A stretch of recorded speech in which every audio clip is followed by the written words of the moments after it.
እንባዬ በፊትሽ ፈሰሰ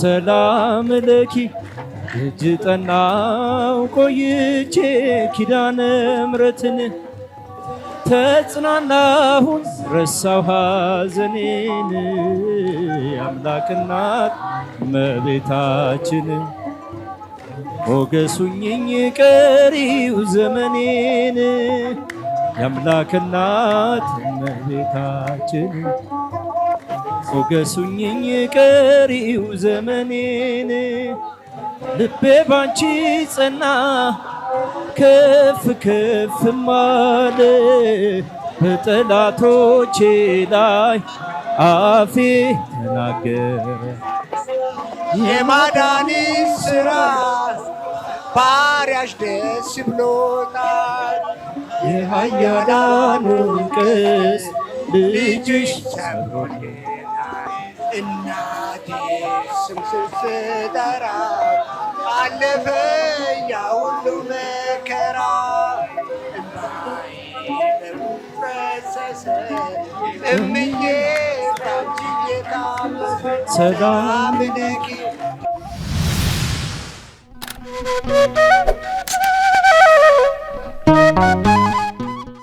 አምላክ እስራኤል ክበርልን ዘላለም ፍቅር የወደድከን ክንድ ዘወትር የጥቅምት ስንብት የወርኃ ኅዳር መዓዛ ዘመነ ጽጌ ሁለቱን አያይዛ መስከረምን ሸኘናት የሙታንሳ አባቶችን አደራን አስይዛ የተዋህዶ ልጆች በሚቆጠር ዕድሜ የማይቆጠር በረከት ስጡት ይሰጣችኋል ሲሰጥ ለማያልቅበት ልጆቻችን በዓቶቻችንን ጨርሱ የሚለውን የሙታንሳ ገዳም አባቶቻችንን ድምፃቸውን አትርሱ።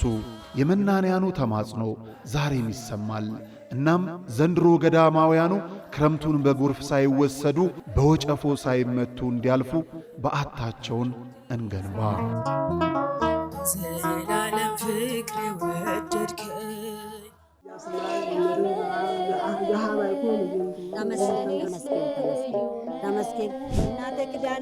ለድካማችሁ ረፍትን የምትናፍቁ ለሕመማችሁ መድኃኒት ፍለጋ የምትባዝኑ ተፈውሳችሁ ለመመለስ ወደ አንጎለላ ጽራርያም ሰሚነሽ ኪዳነ ምሕረት ኑ። በፈዋሽ ጸበሏ ተጠምቀን በእምነት በረከቷ ተሞልተን ደግሞ እንደ መላእክቱ በዝማሬ በምስጋና ደጇን ተሳልመን እንመለሳለን። ስለ ጉዞ በፍጹም እንዳታስቡ። ዘወትር ቅዳሜና እሁድ ከሌሊቱ 11 ሰዓት ጀምሮ መገናኛ ደራርቱ ሕንፃ ፊት ለፊት ወስዶ የሚመልስ በርካታ ባሶችን አቁመን እንጠብቆታለን። ለበለጠ መረጃ ከታች ባሉት የገዳሙ የጉዞ ስልክ ቁጥሮች ይደውሉ። መባ ስጦታችሁን ለመላክ ደግሞ የገዳሙን የባንክ አካውንቶች ይጠቀሙ።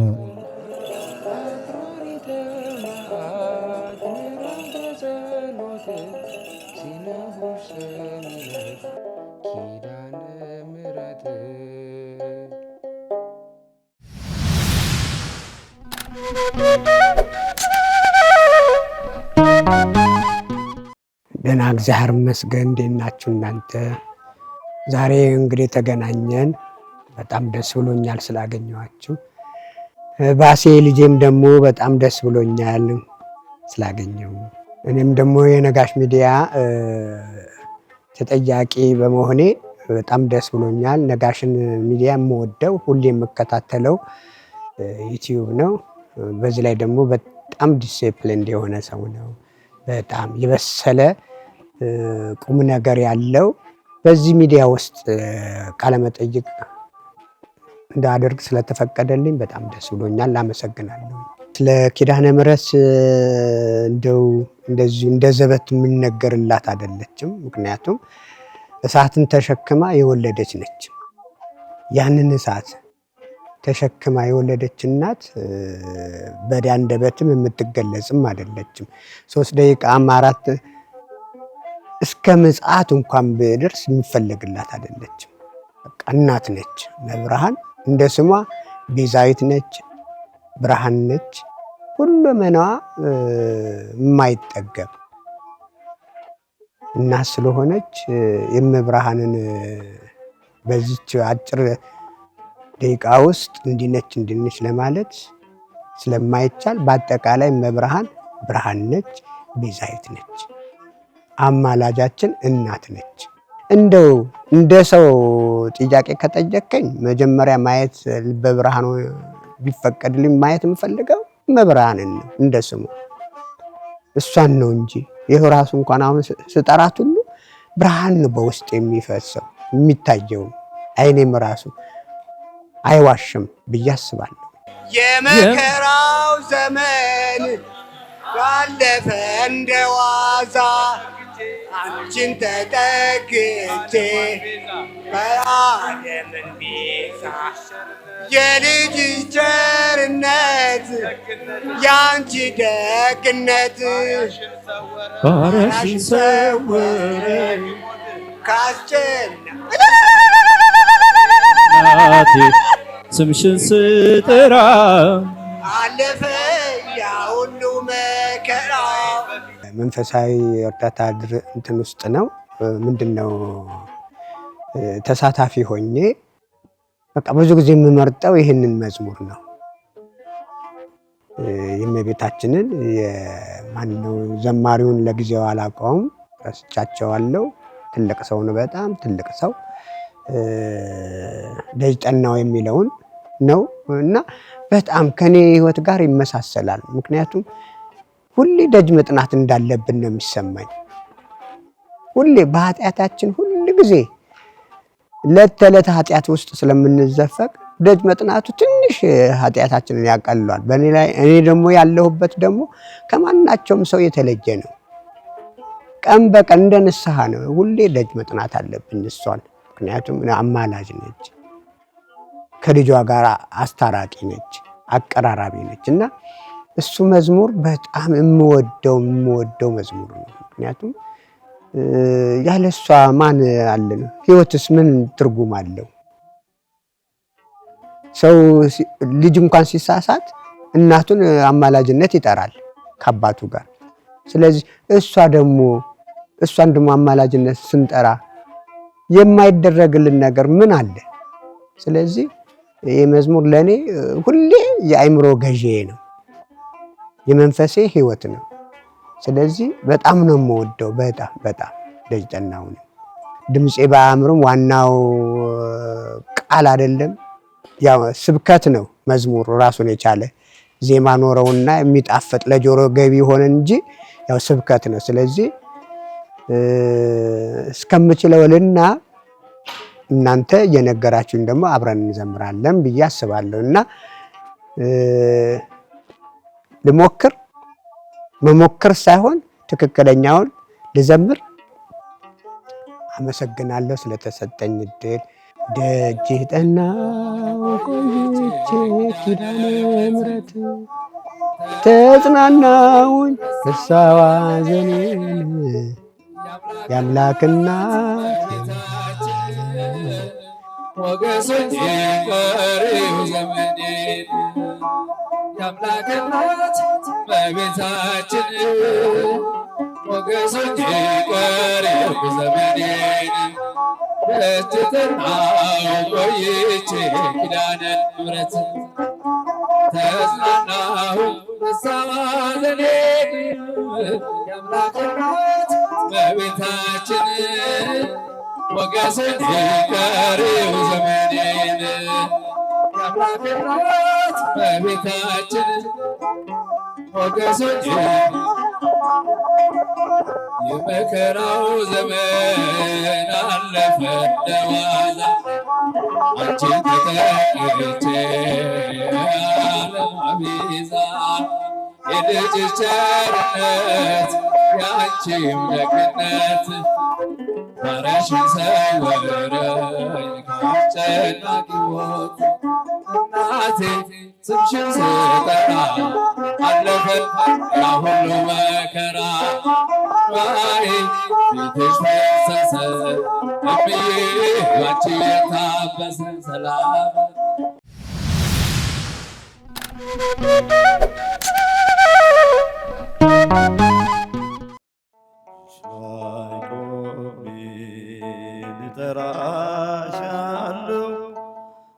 የተሰጠንን ብናውቀው የተከለከልነው ምንም ማለት አይደለም። ክቡራን ተመልካቾቻችን ይህ ከጀርባ የምትመለከቱት ማዕከል ክቡር የሆነው የሰው ልጅ በጎዳና ተጥሎ በሱሱ ምክንያት ከሰው ተነጥሎ ይኖርበት የነበረውን ዓለም ቀድሞ እንደተፈቀደለት ርስቱ አድርጎ እንዲኖርባት ያነበረበትን ሱስ ጥሎ እንዲወጣ የሚደረግበት የሱስ ማገገሚያ ማዕከል ነው።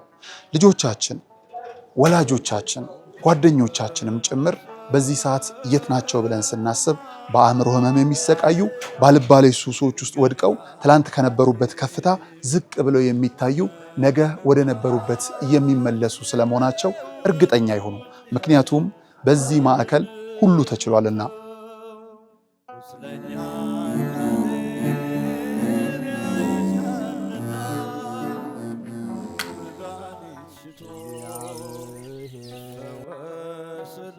ከምድራዊው ጥበብ ባለፈም የሰማይ አምላክ እውነትን ዕውቀትን እንዲገልጥላቸው ወደ ነበረ ማንነታቸው እንዲመልስላቸውም ጭምር በግቢ ውስጥ ያሉ ወጣቶች ፈጣሪን የሚለማመኑበት የጸሎት ቤታቸው ነው።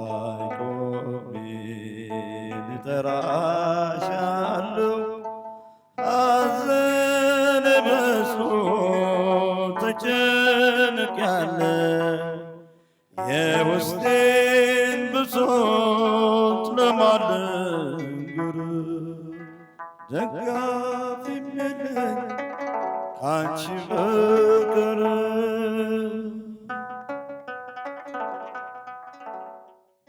እንኳን አደረሳችሁ።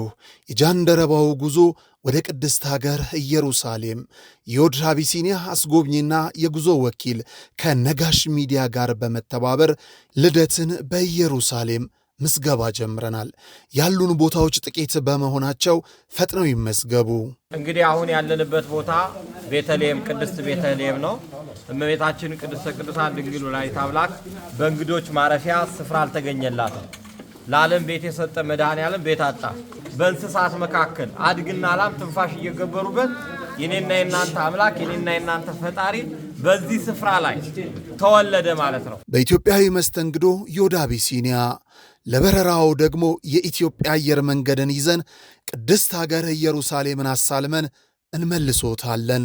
ያሉን ቦታዎች ጥቂት በመሆናቸው ፈጥነው ይመዝገቡ። የዘንድሮን ልደት በኢየሩሳሌም እንዳያመልጦ። ልጆች ለወላጆቻችሁ የምትሰጡት ታላቅ ስጦታ ልብ ይበሉ። እኛ አስጎብኚ አይደለንም። ይልቁንም በቅድስቲቱ ሀገር ያሉትን ቅዱሳን ስፍራዎችን አሳልመን የምንመልሶ ቤተኛ ሆነን። ዮድ አቢሲኒያ፣ የጃንደረባው ጉዞ ወደ ቅድስት ሀገር ኢየሩሳሌም።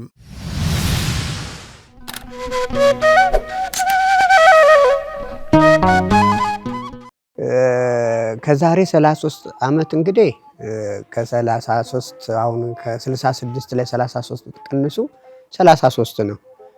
ገና ወጣትነት፣ ገና እሳትነት ዘመን፣ ሁሉ ነገር የሚደፈርበት፣ ሁሉ ነገር የማይበገር የሚመስልበት፣ የምታሸንፍበት እድሜ ላይ የምትሆንበት የሚመስልህ ወቅት ነው እና እኔ ሲጃራ ማጨስ የጀመርኩት እንግዲህ 33 ላይ ደግሞ 17 ስትቀንሱ ምን ያህል እድሜ እንደሆነ ሂሳቡን እናንተ አስሉትና በወጣትነቴ ነው። ወደ 21 22 አካባቢ ነው የጀመርኩት። እንግዲህ ወደ 17 ዓመት እንደዚህ አጨሻለሁ። ሲጃራው አለ፣ አልኮሉ አለ፣ ጫቱ አለ፣ አሽሹ አለ።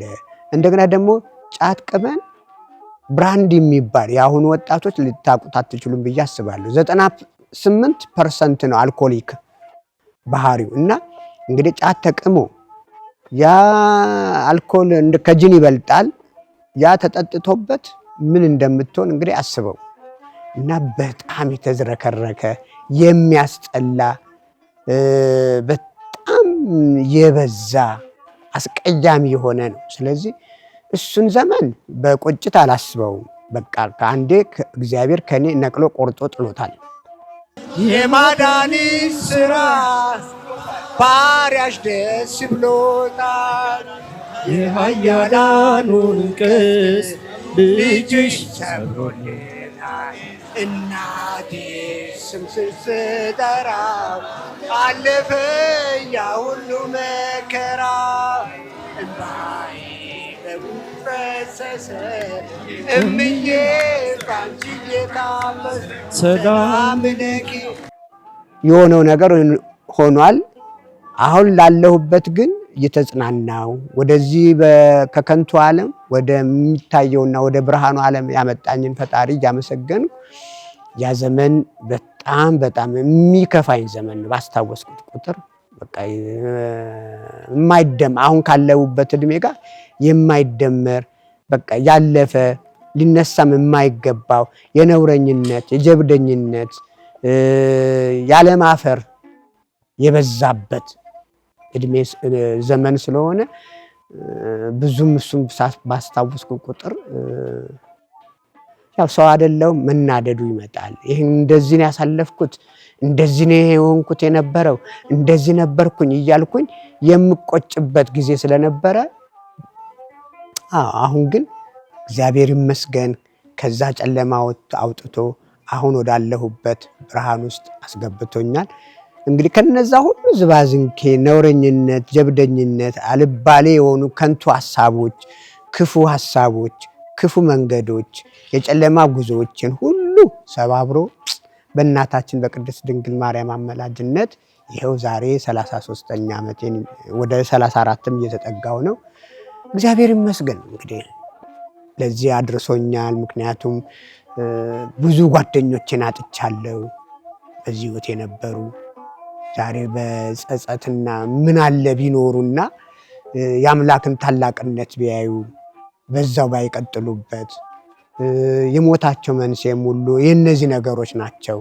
የሲጃራ፣ የጫት፣ የአልኮል፣ የአሽሽ መንስኤዎቻቸው እነዚህ ናቸው እንጂ ይሄ እድሜው በፈቀደው ምናምን ሁሉ ነገር ተሰጥቶናል። እግዚአብሔር በፈቀደው መንገድ ነፃነቱን ሰጥቶናል። ጳውሎስ ይላል እኮ ሁሉ ተፈቅዷል፣ ሁሉም ግን አይጠቅምም ይላል። ስለዚህ ምዕራፎቹን ቁጥሮቹን ምን እንዳትጠይቁኝ፣ ያው አንዳንዶቻችሁ ብዙዎቻችሁ ስለምታነቡ እዛው ላይ ታገኙታላችሁ ብዬ አስባለሁኝ። እና ሁሉ ተፈቅዶልናል፣ ነፃነቱም አለን። ደጅ ጠናሁ ተኝቼ ኪዳነ ምሕረት ተጽናናሁኝ ረሳሁ ሐዘኔን አምላክ እናት እመቤታችን ሱኝን ቀሪው ዘመኔን። እውነት ነው። የአምላክ እናት እመቤታችን ሞገሱኝኝ ቀሪው ዘመኔን።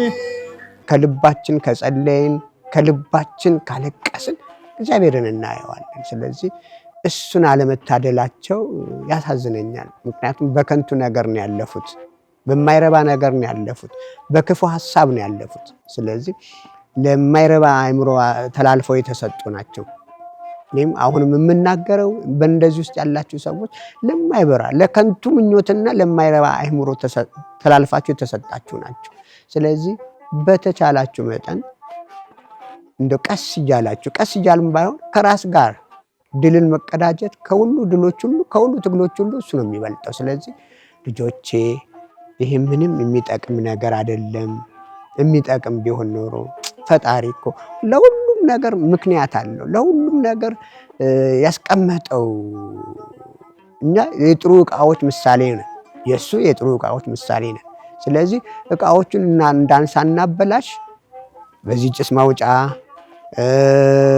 ለምንበላው ነገር ጎመን አዘጋጅቶልናል። ቅጠላ ቅጠሎችን የምንበላቸውን ነገር ለሰውነታችን የሚስማማ፣ ጫት ለሰውነት የሚስማማ አይደለም። ሲጃራ ለሰውነት የሚስማማ አይደለም። አልኮል ለሰውነት የእናታችንን አማላጅነት ተቀብለን ብንሄድ አንድም ለነፍሳችን ነው። በምድር ላይም ስንኖር ስጋችን ይለመልማል። ሁሌ ጸሎት ማድረግ፣ ሁሌ ማልቀስ ስጋችንን ያለመልመዋል፣ ነፍሳችንን ደግሞ የተፈለገው ቦታ ላይ ያስቀምጥልናል። እና ሁሌ ይህንን ሳስብ ስጠየቅም በቃ የሚቆጨኝ እነዛ ወንድሞቼና እህቶቼ ናቸው። በጣም ይቆጩኛል። በጣም አብረን ነው የጀመርነው ሁሉንም ነገር፣ ነውረኝነቱንም፣ ዋልጌነቱንም፣ ጀብደኝነቱንም፣ ሲጃራውንም፣ አሸሹንም። አቅል ያሳጣል፣ መልክ ያበላሻል። ይህ አሁን በእነሱ ብቀጥል ላልሞት እችላለሁ፣ ግን አካሌ ይበላሻል፣ ይሸታል።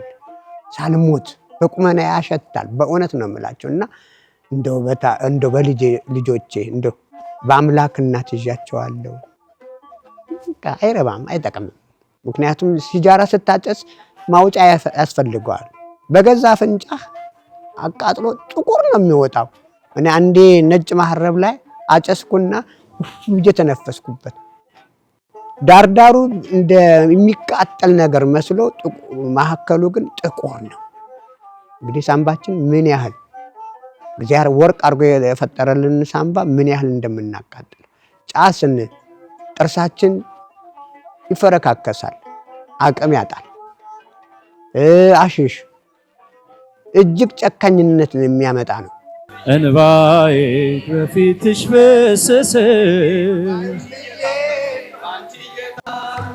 ሰላም ለኪ እጅ ጠናው ቆይቼ ኪዳነ ምሕረትን ተጽናናሁን ረሳው ሐዘኔን የአምላክ እናት እመቤታችን ሞገሱኝኝ ቀሪው ዘመኔን የአምላክ እናት እመቤታችን ሞገሱኝኝ ቀሪው ዘመኔን ልቤ ባንቺ ጸና ከፍ ከፍ ማለ በጠላቶቼ ላይ አፌ ተናገረ።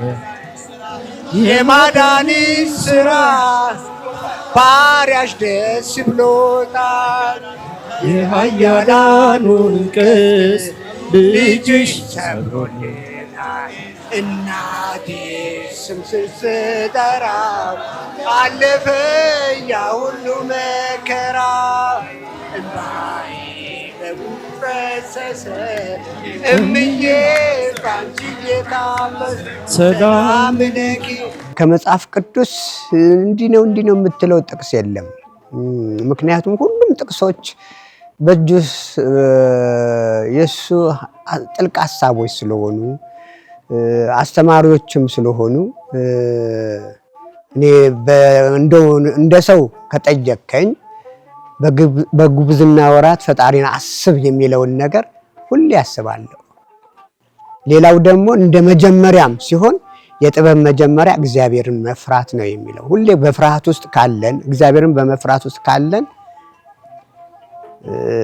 ከተመላለስን እሱ በጣም በጣም የምወዳቸው ጥቅሶች ናቸው።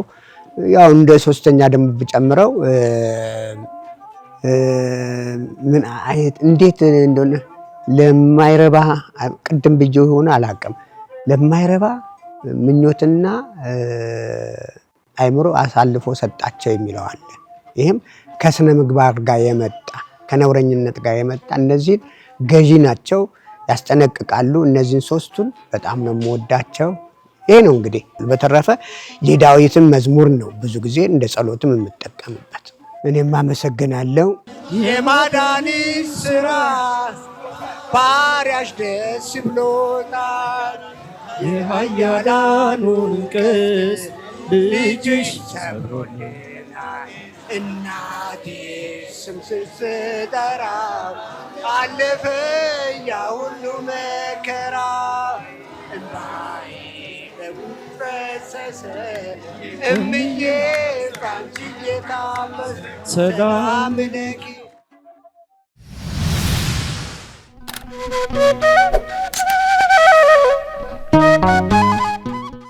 አምላክ እስራኤል ክበርልን፣ ዘላለም ፍቅር የወደድከን ክንድ ዘወትር። የጥቅምት ስንብት የወርኃ ኅዳር መዓዛ ዘመነ ጽጌ ሁለቱን አያይዛ መስከረምን ሸኘናት የሙታንሳ አባቶችን አደራን አስይዛ። የተዋህዶ ልጆች በሚቆጠር ዕድሜ የማይቆጠር በረከት ስጡት ይሰጣችኋል ሲሰጥ ለማያልቅበት። ልጆቻችን በዓቶቻችንን ጨርሱ የሚለውን የሙታንሳ ገዳም አባቶቻችንን ድምፃቸውን አትርሱ። የመናንያኑ ተማጽኖ ዛሬም ይሰማል። እናም ዘንድሮ ገዳማውያኑ ክረምቱን በጎርፍ ሳይወሰዱ በወጨፎ ሳይመቱ እንዲያልፉ በዓታቸውን እንገንባ። ዘላለም ፍቅር ወደድከኝ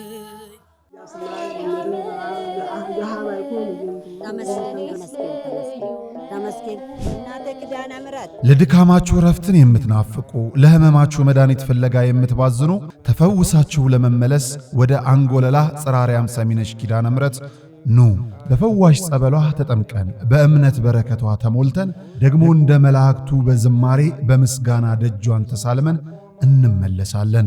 ስለ ጉዞ በፍጹም እንዳታስቡ። ዘወትር ቅዳሜና እሁድ ከሌሊቱ 11 ሰዓት ጀምሮ መገናኛ ደራርቱ ሕንፃ ፊት ለፊት ወስዶ የሚመልስ በርካታ ባሶችን አቁመን እንጠብቆታለን። ለበለጠ መረጃ ከታች ባሉት የገዳሙ የጉዞ ስልክ ቁጥሮች ይደውሉ። መባ ስጦታችሁን ለመላክ ደግሞ የገዳሙን የባንክ አካውንቶች ይጠቀሙ።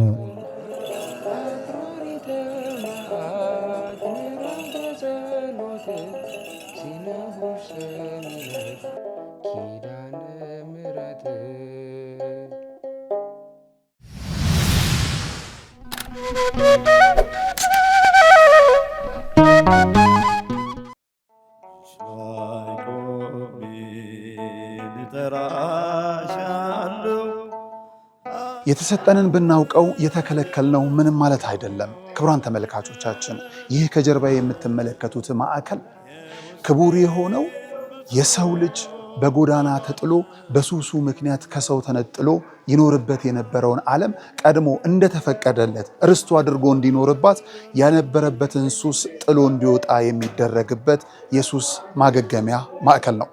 ልጆቻችን፣ ወላጆቻችን፣ ጓደኞቻችንም ጭምር በዚህ ሰዓት የት ናቸው ብለን ስናስብ በአእምሮ ህመም የሚሰቃዩ ባልባሌ ሱሶች ውስጥ ወድቀው ትላንት ከነበሩበት ከፍታ ዝቅ ብለው የሚታዩ ነገ ወደ ነበሩበት የሚመለሱ ስለመሆናቸው እርግጠኛ ይሁኑ።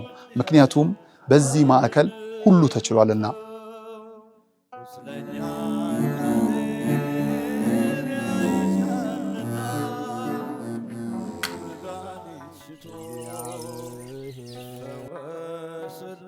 ከምድራዊው ጥበብ ባለፈም የሰማይ አምላክ እውነትም ዕውቀትም እንዲገልጥላቸው ወደ ነበረ ማንነታቸው እንዲመልስላቸውም ጭምር በግቢ ውስጥ ያሉ ወጣቶች ፈጣሪን የሚለማመኑበት የጸሎት ቤታቸው ነው።